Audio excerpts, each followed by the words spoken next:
रुको जरा, सब्र करो। हरियाणा पंजाब तो बेकार ही बदनाम है, आओ कभी उत्तर प्रदेश। हरियाणा पंजाब तो बेकार ही बदनाम है, आओ कभी उत्तर प्रदेश। रंगबाजी क्या होती है हम तुम्हें बताते हैं, न गुंडई पे गाना बनाते हैं, न गाड़ी जाट गुज्जर लिखा। हर लड़कियों का ख्वाब हूँ मैं, कि हर लड़कियों का ख्वाब हूँ मैं। थोड़ा गौर से देखिए दुनिया वालों, यूपी बिहार का नवाब हूँ मैं।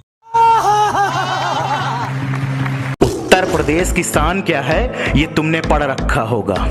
उत्तर प्रदेश की शान क्या है ये तुमने पढ़ रखा होगा।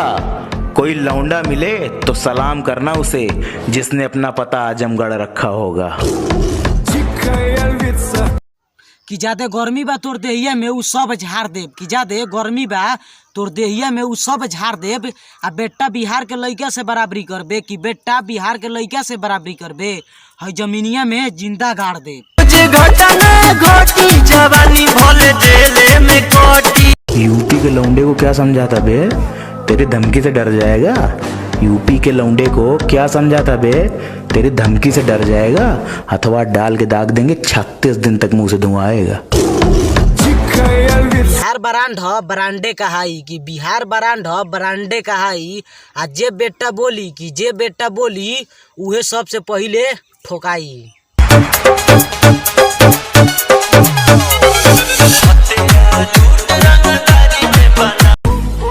कि अगर गुंडई के नाम लिया तो हमारा यूपी के जरूर नाम लिया। यहाँ के लड़का रंगदारी हमेशा देखावेला।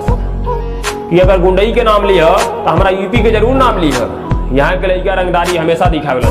हम का बताई तोरा से बेटा, तू आके खुदे देख लिया। 5 साल के लड़का भी कटा तमंचा चलावेला।